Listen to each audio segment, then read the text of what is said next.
Hi, I'm Lynn Mead. I just want to talk about one of the high impact practices I do in one of my classes. I teach a class called Communication in a Diverse World, so that definitely fits into the diversity, equity, and inclusion part of high impact practices. But specifically, I want to talk about one assignment I do. I realize that a lot of my students would miss class on Parents Weekend, so I decided to invite the parents to come to class with students if they wanted to.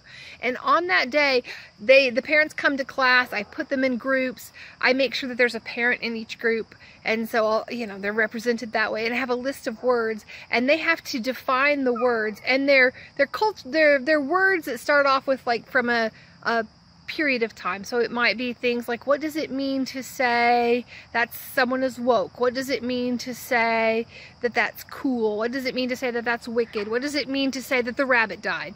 And so they have to, as a group, try to figure out, without Googling, the meanings to these words, and they're deliberately generational so that one generation teaches the next. So they do that to begin with, but then they move to a harder level, and they talk about words that many people haven't thought of as controversial. So for example, they talk about, is it okay to say they Jewed me in price? Or is it okay to say, oh, that's so lame? Or oh, I'm just acting crazy today. And so I don't answer those questions for them. I just allow them as a group to discuss those. And it's really interesting to see how both the generational factor, the discussion factor, the leading off, I've got them thinking about words, and then they carry those words to a different level. So thank you for letting me share my practice.